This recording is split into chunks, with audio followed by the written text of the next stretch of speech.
तुम्हालाही जर सतत अपचन, गॅसेस, पोटफुगी, पोट जड होणं, जिभेवर पांढरा पिवळसर थर, पोट नीट साफ होत नाहीये किंवा दिवसातून 3-4 वेळेला टॉयलेटला जावं लागतंय, शौचातून रक्त किंवा काळी संडास किंवा मग कधी आव म्हणजे चिकट कफ पडत असेल, तर तुमचे आतडे कमजोर झालेले आहेत. आतड्यांना सूज येण्याची ही लक्षणं आहेत. नमस्कार, मी डॉक्टर क्षितिजा सिंपल आयुर्वेदच्या नवीन एका भागामध्ये तुम्हा सर्वांचं मनापासून स्वागत.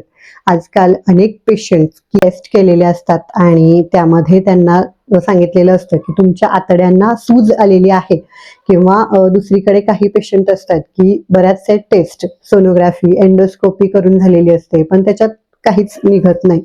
पण वर पाहिलेले त्रास तर पेशंटला होत असतात. कितीही गोळ्या औषधं घेऊन ते त्रास काही केल्या कमी येत नाहीत. तर अशा वेळेला ह्याची कारणं नेमकी काय आहेत ती समजून घेऊन ती जर का दूर केलीत आणि त्यासोबत करायला अतिशय साधे सोपे तरीही शास्त्रोक्त असे फक्त 3 घरगुती उपाय केलेत ना, तर 100% कितीही जुना तुमचा हा त्रास असेल तरी तो अगदी कायमचा बरा होऊ शकतो. अनेक पेशंट्स की त्यांना ॲलोपॅथी, आयुर्वेदिक, होमिओपॅथी कशानेही फरक पडलेला नव्हता. अशा पेशंट्सना सुद्धा या उपायांनी फायदा झालेला आहे. त्यासाठी करायचं काय आहे, तर आजचा हा जो आपला व्हिडिओ आहे तो अगदी शेवटपर्यंत कुठेही स्किप न करता पूर्ण पाहायचा आहे, नीट समजून घ्यायचा आहे, जेणेकरून 100% तुम्हाला या माहितीचा फायदा होईल. आणि हो, छोटीशी विनंती असेल, चॅनलवर नवीन आहात, अजूनही सबस्क्राईब केलेलं नसेल तर लगेच करून ठेवा, ज्यामुळे अगदी मोफतपणे आमच्या अशाच नवनवीन आरोग्यविषयक व्हिडिओचे अपडेट्स तरी तुमच्यापर्यंत पोहोचत राहतील. तर सर्वात आधी एक खूप महत्त्वाची गोष्ट मला सांगायची आहे, जी आपल्या सर्वांना माहिती असलीच पाहिजे. तर आतडे म्हणजे जवळपास 25-26 फूट लांबीच्या पाईप सारखं स्ट्रक्चर आहे, जे की वेटोळे करून आपल्या इथे पोटामध्ये बसवलेलं आहे. अन्न पचन होत असताना हे अन्न जे आहे ते आतड्यातून पुढे ढकललं जाणं गरजेचं असतं.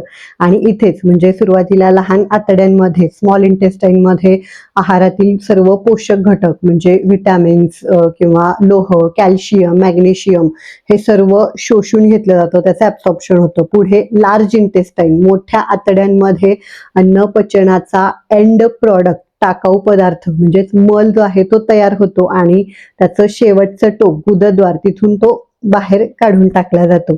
आता बघा, जर का तुमचे आतडे कमजोर झालेले असतील, त्याला सूज आलेली असेल, तर कितीही चांगला आहार घेऊन, गोळ्या, औषधं, सप्लिमेंट्स घेऊन सुद्धा तुमच्या ह्या विटॅमिनची जी कमतरता आहे शरीरातली ती पूर्ण होणारच नाही. त्यामुळे शरीरामध्ये थकवा, आळस राहतो, मल सुद्धा चांगला तयार होत नाही आणि मग वर पाहिलेले जे त्रास आहेत ते होत राहतात. शिवाय आपले इंटेस्टाईन ह्यालाच सेकंड ब्रेन म्हणजे दुसरा मेंदू म्हटलेला आहे. त्यामुळे आपला मूड जो आहे तो सुद्धा आपल्या गट हेल्थवरच अवलंबून असतो. तर कारणांमध्ये 5 प्रमुख कारण नीट लक्ष देऊन ऐका, समजून घ्या. सगळ्यात पहिलं तर महत्वाचं म्हणजे की जंक फूड, मैदा, पावाचे जे चिकट पदार्थ असतात ते, म्हणजे हे जसे दातांना चिकटून बसतात तसेच ते तुमच्या आतड्यांना सुद्धा चिकटून बसतात आणि आतडे कमजोर होतात. मग पुन्हा तुम्ही कितीही पौष्टिक आहार घेतला तरी सुद्धा तो नीट पचत नाही, तो सुद्धा आतड्यांना चिकटून बसायला सुरुवात होते आणि अन्न हे बराच काळ एका ठिकाणी जर का पडून राहत असेल तर ते सडतं, आंबतं, त्यातून बॅक्टेरिया तयार होतात आणि मग दुर्गंधीयुक्त गॅसेस होणं किंवा आव सुद्धा पडते. आणि दुसरीकडे की जर का तुम्ही खूप तिखट, मसाल्याचे, ॲसिडिक पदार्थ, चहा, कॉफी, कोल्ड ड्रिंक्स, मद्यपान, धूम्रपान यामुळे काय होतं की आतली आतड्यांची जी लाइनिंग आहे ती खूप नाजूक असते, तर त्याला जखमा होतात, चिरा पडतात आणि त्यालाच अल्सर्स म्हटलेलं आहे आणि त्याच्यातून मग रक्तस्राव होतो. त्यामुळेच शौचातून रक्त पडणं, काळी संडास होणं असे जे त्रास आहेत ते जाणवतात. त्यामुळे नेहमी ताजा घरी बनवलेला पौष्टिक आहार, शक्यतो पारंपरिक पदार्थ जे तुमच्या भागामध्ये, घरामध्ये पूर्वीपासून खाण्यामध्ये आहेत तेच पदार्थ घेणं हे योग्य सांगितलेलं आहे. म्हणजे आठवड्यातून तुम्ही 2 वेळेला तुमच्या भागामध्ये पिकणाऱ्या, चालू ऋतूमध्ये येणाऱ्या ज्या पालेभाज्या आहेत त्या, दुपारच्या वेळेला एक ताजं कुठलंही अख्खं फळ सीझनल जे तुम्हाला मिळत असेल ते, म्हणजे त्याचं ज्यूस किंवा मिल्कशेक बनवू नका. त्याच्याने त्यातील फायबर्स, पोषक घटक हे सर्व निघून जातात. दुसरं महत्वाचं कारण म्हणजेच पाणी. शरीराला जेवढी गरज आहे, तहान आहे, त्यानुसार योग्य प्रमाणामध्ये पाणी पिणं गरजेचं असतं, ना कमी ना जास्त. आतड्यांचं आरोग्य चांगलं ठेवायचं असेल तर पाणी खूप महत्वाचा रोल प्ले करतं.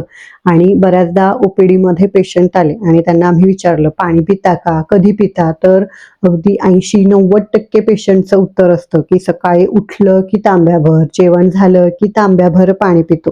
तर असं तहान नसताना एकदम अतिप्रमाणामध्ये तांब्याभर वगैरे तुम्ही पाणी पित असाल तर त्याच्याने आपल्या पोटामध्ये जो अन्न पचन करणारा अग्नी असतो, जाठराग्नी, तर तो मंदावतो, त्याची शक्ती कमी होते. जे पाचक पित्त आहे, जे ऍसिड आहे आपल्या पोटातलं, जे पचनासाठी खूप गरजेचं असतं, ते सुद्धा डायल्यूट होऊन जातं. आणि मग पेशंट तक्रार करतात की पाणी जरी प्यायलं तरी सुद्धा पोट फुगतं. तर अशा वेळेला तर एक नियम की एका वेळेला अर्धा ते 1 ग्लास जास्तीत जास्त, तेही शांतपणे बसून घोट घोट व्यवस्थित पाणी प्या, जेणेकरून पाण्यामध्ये लाळ चांगली मिक्स होईल आणि पाण्याचं सुद्धा पचन जे आहे ते चांगल्या प्रकारे होईल, आतड्यांवर ताण येणार नाही.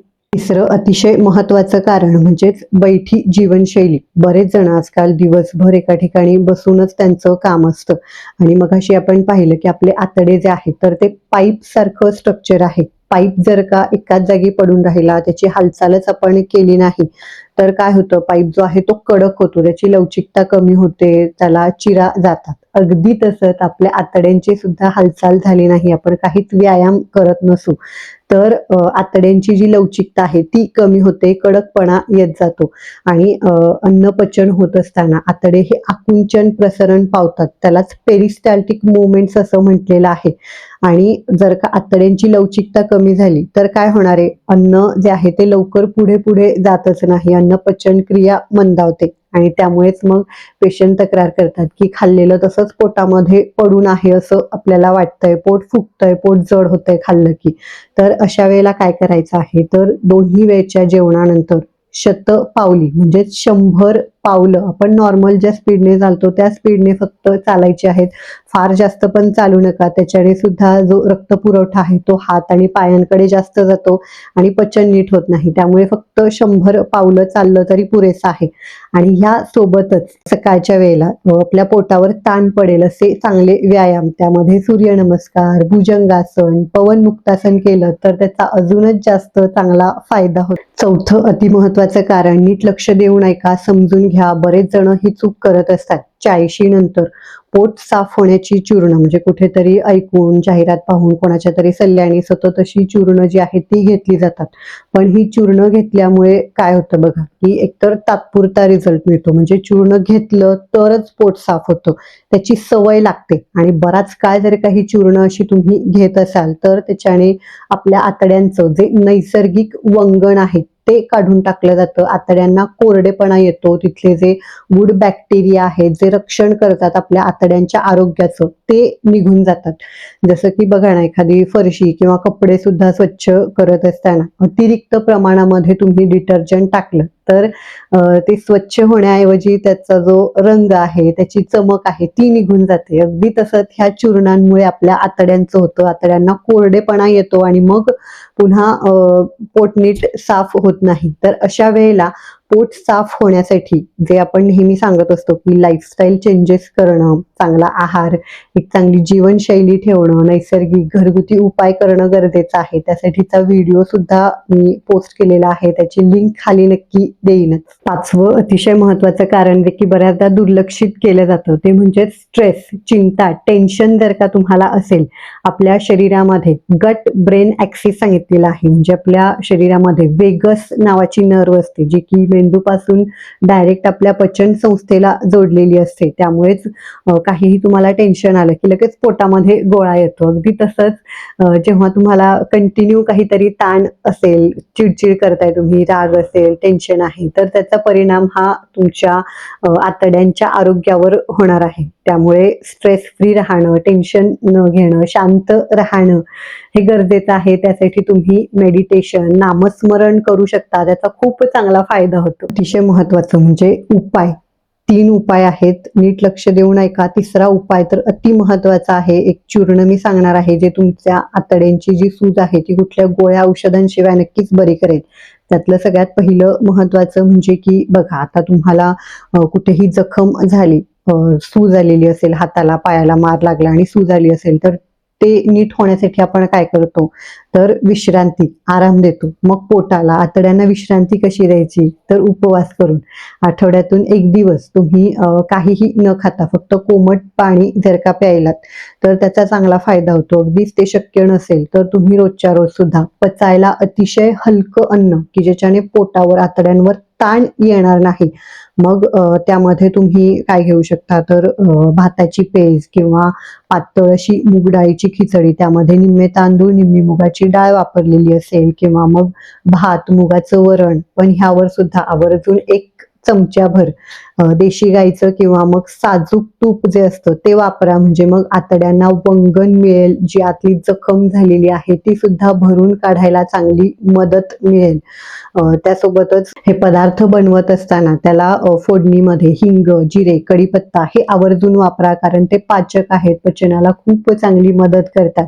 गहू, मैदा किंवा कुठलेही पॅकेट फूड जे फॅक्टरीमध्ये तयार होतात, तर ते पूर्णतः बंद करायचे आहेत.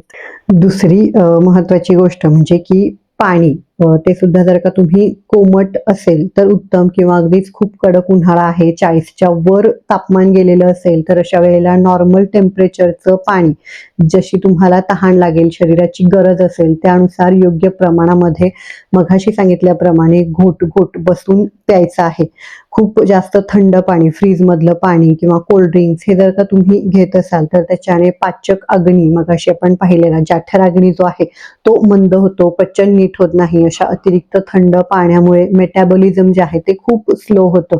त्या उलट जर का कोमट पाणी तुम्ही घेतलं, म्हणजे एखादं भांडं सुद्धा स्वच्छ करायचं असेल, तर त्यावेळेला साधं पाणी आणि थोडंसं गरम पाणी तुम्ही वापरून बघा, की आतड्यांना आतमध्ये चिकटलेली जी काही घाण आहे, न पचलेलं अन्न आहे किंवा गॅसेस तयार झालेले आहेत, जी काही घाण आहे, तर ती अगदी व्यवस्थितपणे बाहेर काढून टाकण्यासाठी हे खूप मदत करतं. म्हणून शक्य असेल त्यांनी कोमट पाण्याचा वापर करा. हे तुम्हाला वजन कमी करायला सुद्धा खूप मदत करेल. त्यासोबतच तुम्ही दुपारच्या वेळेला 1 ते 2 ग्लास जास्तीत जास्त ताजं घरी बनवलेलं, फार फ्रीजमध्ये न ठेवलेलं जे ताक असतं ते घ्या. त्याच्याने तुम्हाला व्हिटॅमिन B12, व्हिटॅमिन डी हे सुद्धा मिळायला खूप मदत होते. कॅल्शियम सुद्धा त्याच्याने तुमचं नक्कीच वाढतं. वजन कमी व्हायला, पोट चांगल्या प्रकारे साफ व्हायला सुद्धा हे ताक मदत करतं. ह्या ताकामध्ये आता आपण पुढे पाहणार आहोत, ते पाचक चूर्ण टाकून घेतलं तर ह्या ताकाचा जो फायदा आहे तो अगदी 5 पटींनी तुम्हाला जास्त मिळतो. आता आतड्यांची शक्ती वाढवण्यासाठी अगदी घरच्या घरी पटकन तयार करता येईल असं पाचक चूर्ण अनेक पेशंटना याच्याने जबरदस्त फायदा झालेला आहे. फक्त घरातल्या 5 वस्तूंपासून तुम्ही ते बनवू शकता. सगळ्यात पहिलं तर महत्वाचं धणे, दुसरं म्हणजे जिरे, ओवा आणि बडीशेप. तर हे सम प्रमाणामध्ये घ्यायचे आहेत. म्हणजे दोन्ही तुम्ही चारी जे आहेत घटक, तर ते 1-1 चमचा घ्या आणि ते मंद आचेवरती अगदी थोडेसे भाजून घ्यायचे आहेत. आणि भाजल्यानंतर ते थंड झाले की मिक्सरच्या भांड्यामध्ये छोटा चमचा, म्हणजे आपण मसाल्याच्या डब्यामध्ये जो वापरतो तो छोटा अर्धा ते 1 चमचा जास्तीत जास्त सैंधव पिंक सॉल्ट जे असतं ते त्याच्यामध्ये टाकायचं आहे. मिक्सरला त्याची बारीक अशी पूड करा. काचेच्या बरणीमध्ये शक्यतो, ज्याच्याने त्याची चव खूप छान राहते, ते टिकतं चांगलं. 1 महिनाभर तुम्ही आरामात ते ठेवू शकता. घ्यायचं कसं आहे, तर दोन्ही वेळच्या जेवणानंतर 1 कपभर चांगलं कडकडीत गरम पाणी आणि त्यामध्ये अर्धा ते 1 चमचा हे चूर्ण, चहा जसं तुम्ही पिता तसं घोट घोट हे प्यायचं आहे. नंतर तुम्ही दुपारच्या वेळेला ताकामध्ये मिक्स करून, किंवा अगदी सहज येता जाता तुम्हाला खूप असं मळमळल्यासारखं होतंय, पचन नीट झालेलं नाहीये, तर अगदी मुखवास म्हणून जसं तुम्ही बडीशेप तोंडामध्ये टाकता तसं सुद्धा 1 चिमूटभर टाकलं तोंडामध्ये तरी सुद्धा चालतं. अगदी लहान मुलांना सुद्धा, 1.5-2 वर्षाच्या वरील मुलांना सुद्धा तुम्ही हे आरामात देऊ शकता. खूप सुंदर रिझल्ट या चूर्णाचे मिळालेले आहेत. तर नक्की ट्राय करून पहा. आपण मगाशी सांगितलेली त्याची कारणं आणि उपाय जर का तुम्ही केले तर 100% तुम्हाला जी तुमची आतड्यांना आलेली सूज आहे, आतड्यांची शक्ती कमी झालेली आहे किंवा कुठलाही त्या संबंधित त्रास होत असेल तर तो कमी येणारच आहे. तुमचे जे काही प्रतिक्रिया असतील तर त्या आम्हाला खाली नक्की कळवा. काही शंका असतील तरी सुद्धा विचारा आणि सर्वांना कुठल्याही औषधाविना कायम निरोगी आयुष्य जगता यावं हाच आमचा प्रयत्न असतो. त्यामुळे तुम्हाला जर का आपले व्हिडिओ उपयुक्त वाटत असतील तर जवळच्या मित्र, नातेवाईकांना नक्की शेअर करा आणि अजून असेच जर का व्हिडिओ पाहायला आवडत असतील तर खाली एक सबस्क्राईबचं बटन दिलेलं आहे ते प्रेस करून शेजारील घंटीचं बटन सुद्धा दाबा, जेणेकरून आपल्या चॅनेलवर नवीन व्हिडिओ आला की त्याचं नोटिफिकेशन हे त्वरित तुमच्यापर्यंत पोहोचेल. आजचा व्हिडिओ पूर्ण पाहिल्याबद्दल धन्यवाद.